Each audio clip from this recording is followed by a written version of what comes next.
కోవూరులో ఇటీవల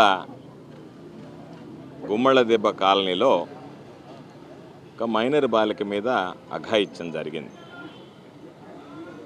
దానికి సంబంధించి ఆ తర్వాత ఆ బాలిక మృతి చెందడం, ఆ రోజు ప్రసన్న అన్న అందుబాటులో లేకపోవడం, సమీప బంధువుకు సంబంధించినటువంటి ఆయన చనిపోవడంతో ఆ కార్యక్రమంలో పాల్గొనవలసి ఉన్నందున ఆయన కోరిక మీదటగా నేను అక్కడ ఉన్నటువంటి స్థానికంగా ఉన్నటువంటి వైఎస్ఆర్ కాంగ్రెస్ పార్టీ నాయకులు కలిసి ఆ కుటుంబాన్ని పరామర్శించడానికి అక్కడికి వెళ్ళడం జరిగింది. మేము వెళుతున్నటువంటి నేపథ్యంలో కొంతమంది తెలుగుదేశం పార్టీకి సంబంధించినటువంటి వాళ్ళు మమ్మల్ని అడ్డుకోవాలనేటువంటి ప్రయత్నం చేయడం, వేటిని మేము లెక్క చేయకుండా నేరుగా బాధిత కుటుంబాన్ని పరామర్శించి రావడం జరిగింది. ఎక్కడా కూడా పోక్సో చట్టం గురించి అవగాహన ఉన్నటువంటి వాళ్ళం, ఎక్కడా కూడా నేను కానీ ఆ తర్వాత వెళ్ళి పరామర్శించినటువంటి ప్రసన్న అన్న కానీ ఎప్పుడు కూడా ఆ బాలిక పేరు కానీ తల్లిదండ్రులు కానీ కొన్ని ఛానళ్ళు రాశాయి, బాలిక పేరు ఉటంకించారు, బాలిక తల్లిదండ్రుల గురించి మాట్లాడారు, దాని ద్వారా ఆ కుటుంబం తెలిసిందని చెప్పి నేను ఆ ఛానల్కి ఛాలెంజ్ విసురుతున్నా. ఎక్కడన్నా నా నోటికుండా ఆ బాలిక పేరు కానీ లేదా ఆ బాలిక తల్లిదండ్రుల పేరు కానీ లేదా వాళ్ళని గుర్తించేటువంటి అంశం కానీ మాట్లాడామా అంటే కొన్ని ఛానళ్ళు ఏ విధంగా తయారయ్యారంటే పచ్చ కళ్ళజోళ్ళు పెట్టుకొని అంత పచ్చంగా కనపడుతుంది కాబట్టి పచ్చంగా చూపించేటువంటి ప్రయత్నం చేయడం తప్ప ఎక్కడన్నా ఎప్పుడూ మాట్లాడనటువంటి విషయాలు.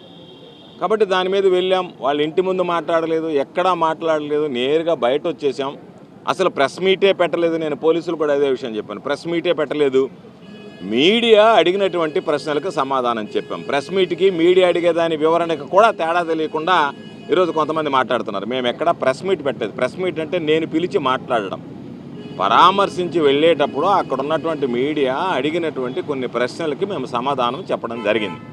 అయితే ఈరోజు మాకన్నా ముందు ఆ బాలికకి సంబంధించి చనిపోయిన వెంటనే ఎవరైతే అధికార పార్టీకి సంబంధించినటువంటి శాసనసభ్యురాలు ఉందో, అధికార పార్టీకి సంబంధించినటువంటి వక్ఫ్ బోర్డు చైర్మన్ ఉన్నారో, వీళ్ళు ముందుగానే స్టేట్మెంట్ ఇచ్చారు. గంజాయి మత్తులో ఇటువంటి అఘాయిత్యాలు జరుగుతున్నాయి కాబట్టి గంజాయి మత్తులో జరిగేటువంటి ఇటువంటి అఘాయిత్యాలకి త్వరలోనే మేము అన్ని రకాలైనటువంటి చర్యలు తీసుకుంటామని చెప్పడం జరిగింది. మేము దానిని ఆ రోజు ప్రశ్నించాం, ఈరోజు ప్రశ్నిస్తున్నాం. ఎప్పుడు తీసుకుంటారు? చంద్రబాబు నాయుడు గారు ఏం చెప్పాడు? 3 నెలల లోపల ఈ రాష్ట్రాన్ని గంజాయి రహిత ఆంధ్ర రాష్ట్రంగా మార్చేస్తామని చెప్పాడు. ఇప్పటికి ఎన్ని రోజులైంది? దాదాపుగా ఈ సంఘటన జరిగేటప్పటికి 19 నెలలు, ఈ రోజుకి 20 నెలలు. అయితే ఈరోజు కుప్పల తెప్పలుగా గంజాయి దొరుకుతుందని నిద్రలేస్తే నెల్లూరు సెంట్రల్ జైలు మొత్తం, ఆ విజయవాడలో ఉన్నటువంటి యువత మొత్తం గంజాయికి బానిసలు అయ్యారని చెప్పి రోజు తీసుకొచ్చి వ్యానుల్లో బస్సుల్లో తరలిస్తున్నారు. ఇక్కడికి వ్యానుల్లో బస్సులో ఇక్కడి నుంచి తరలించకపోయి అక్కడ వాళ్ళందరూ కోర్టు ముందు హాజరవుతున్నారు. అటువంటి పరిస్థితుల్లో ఈ రాష్ట్రంలో గంజాయి విచ్చలవిడిగా ఉంది. దానికి సంబంధించినటువంటి హత్య జరిగింది, ఈ అఘాయిత్యం జరిగింది అని చెప్పి స్పష్టంగా ఉన్నటువంటి తెలుగుదేశం పార్టీ నాయకులు పేర్కొనడం జరిగింది. వాళ్ళని విడిచిపెట్టి వాళ్ళతో సంబంధం లేకుండా నాకొక్కడికే నోటీసులు ఇచ్చారు. అంటే ఈ ప్రభుత్వం నిందితుల పట్ల ఎవరైతే ఉన్నారో ఉదాసీనంగా వ్యవహరించి వాళ్ళ కొమ్ము కాస్తూ బాధితుల పట్ల ఈరోజు ఇబ్బంది పెట్టేటువంటి పరిస్థితి. ఎందుకంటే ఇటువంటి దుర్ఘటనలు, ఇటువంటి సంఘటనలు ఎన్నడూ చూడలేదు మనం. ఏ రోజైనా నెల్లూరు జిల్లాలో ఇళ్ల మీద దాడులు ఎప్పుడన్నా చూసామా? అటువంటి సంఘటనలు ఈరోజు మనం చూస్తున్నాం.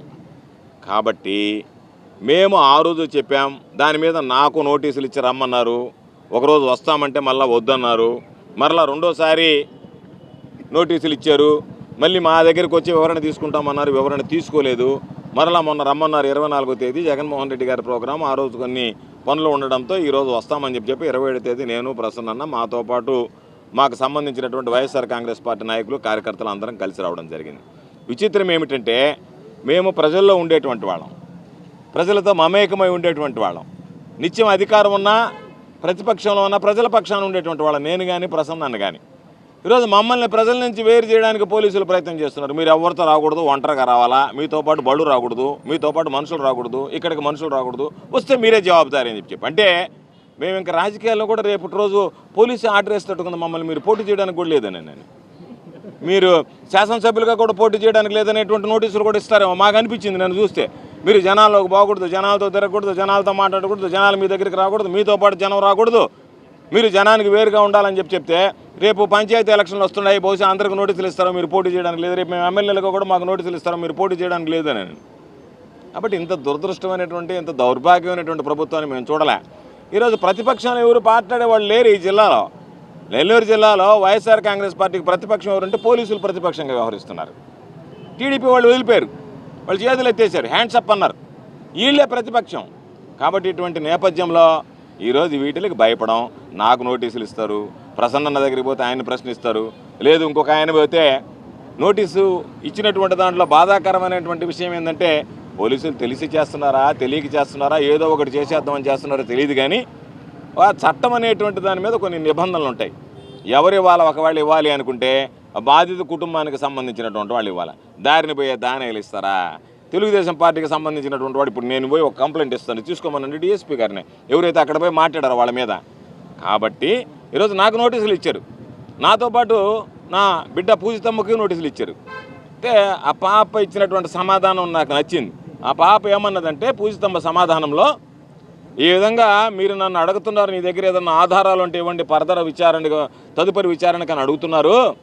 లడ్డు విషయంలో ముఖ్యమంత్రి ఉప ముఖ్యమంత్రి మాట్లాడినటువంటి వ్యాఖ్యలకు వాళ్ళకి నోటీసులు ఇచ్చి వివరణ తీసుకుంటారా? ఏ ఆధారం ఉంటే జంతువులు కొవ్వు కలిసింది, ఫిష్ ఆయిల్ కలిసింది, దాంట్లో పిగ్ ఫ్యాట్ కలిసిందని మాట్లాడారా, వాటికి మీరు వివరణ తీసుకుని విచారణ చేస్తారా అని చెప్పి అడిగింది. కాబట్టి ఇది దురదృష్టకరమైనటువంటి ప్రభుత్వం, దౌర్భాగ్యమైనటువంటి ప్రభుత్వం, కూటమి ప్రభుత్వం. మా మీద కక్ష సాధింపులకు పాల్పడుతున్నారు. మా ఈ సుదీర్ఘంగా రాజకీయాల్లో ఉన్నటువంటి కుటుంబాలు, ఈరోజు వచ్చినటువంటి కుటుంబాలు, పెద్ద నల్లపరెడ్డి శ్రీనివాసులరెడ్డి గారి దగ్గర నుంచి ఇప్పటికి కూడా నెల్లూరు జిల్లా ప్రజలు ఆరాధ్యదైవంగా భావించేటువంటి కుటుంబ వారసత్వ రాజకీయాలను కొనసాగించేటువంటి వాడు ప్రసన్న. కాబట్టి ప్రసన్నకి పాపం ఒకటి విషయం ఒప్పుకోవాల్సిందే, ప్రసన్నకి పాపం ప్రజాబలం ఉంది, ప్రసన్న దగ్గర ధనబలం లేకపోవచ్చు.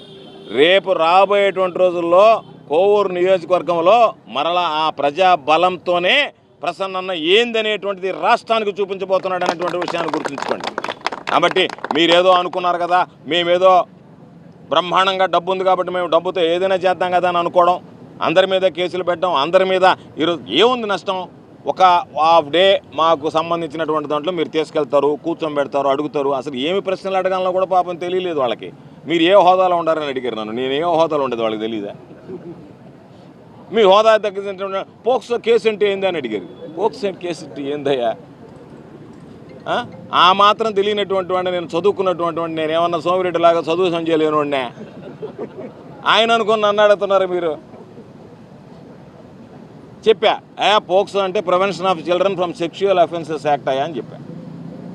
కాబట్టి ఏది క్వశ్చన్లు అడుగుతున్నారంటే పాపం రావాలా, పిలవాలా, వాళ్ళు మాత్రం ఏం చేస్తారు, ఏదో ఒకటి అడగాల, అడగకపోతే కష్టం. కాబట్టి ఏదో రేపు వస్తుందో అన్న ఈనాడు పేపర్లో 25 ప్రశ్నలు అడిగారు గోవర్ధన్ రెడ్డి గారిని. అందుకని మీరు 25 కాదు 25,000 ప్రశ్నలు అడిగినా సమాధానం చెప్పేటువంటి ధైర్యం ఉంది, సమాధానం చెప్పగలిగినటువంటి సత్తా మాకుంది. కాబట్టి ఈరోజు మేము మరలా చెప్పేది, ఆ బిడ్డ మీద అఘాయిత్యం జరిగింది. ఆ జరిగినటువంటి విషయంలో పోలీసు యంత్రాంగం కానీ అధికార యంత్రాంగం కానీ నిర్లక్ష్యంగా వ్యవహరించిందని చెప్పి వాళ్ళ తండ్రి ఇచ్చినటువంటి స్టేట్మెంట్ ఏదైతే ఉందో అది కూడా మేము పోలీసులకు అందజేశాం. కాబట్టి మీరు అఘాయిత్యం జరిగినటువంటి విషయాన్ని పట్టించుకోకుండా, దాని మీద ఆ బిడ్డ పాపం ఆసుపత్రిలో సరైనటువంటి వైద్యం అందించకుండా ఈరోజు చావుకి ప్రభుత్వం కారణమైందని చెప్పి మేము మాట్లాడాం, మరలా కూడా చెప్తున్నాం, అదే విషయాన్ని ఉటంకిస్తున్నాం. దాని మీద మీరు గంజాయిని అరికట్టండి, ఇటువంటి సంఘటనలు జరగకుండా తీసుకోండి, ఇటువంటి సంఘటనలు పునరావృతం కాకుండా చేపట్టండి. నేను ఉదాహరణ కూడా చెప్పాను, చెముడుగుంటలో ఇటువంటి సంఘటన జరిగింది. ఒక బాలికకి తీసుకెళ్ళి ఒకడు బలవంతంగా బాత్రూంలో ఉండేటువంటి యాసిడ్ తాగించినప్పుడు ఆ బాలిక చావు బతుకుల మధ్య ఉంటే ఆ రోజు జిల్లా కలెక్టర్ గారితో మాట్లాడాం. జిల్లా కలెక్టర్ గారు వెంటనే నెల్లూరు హాస్పిటల్లో చేర్పించాడు, ఒక 50,000 రూపాయలు చేతుల్లో పెట్టాడు ఖర్చులకు. ఆ అమ్మాయికి సంబంధించినటువంటి వైద్యం మేము భరిస్తాం, జిల్లా అధికార యంత్రాంగం భరిస్తుంది, కలెక్టర్ గారు భరిస్తానని చెప్పాడు. ఆ తర్వాత పరిస్థితి విషమించింది. జగన్మోహన్ రెడ్డి గారికి చెప్పాం, జగన్మోహన్ రెడ్డి గారు ఖర్చులకు 5 లక్షల రూపాయలు వాళ్ళ చేతిలో పెట్టండి, ఆ బిడ్డకి ఎంత అవసరమైతే అంత మెడ్రాస్ అపోలో హాస్పిటల్లో చూపించండి అని అంటే మెడ్రాస్ అపోలో హాస్పిటల్కి ఆ బిడ్డను తరలించి 30 లక్షల రూపాయలు ఖర్చు పెట్టాం. దురదృష్టవశాత్తు ఆ బిడ్డ బ్రతకలేదు, అది వేరే విషయం.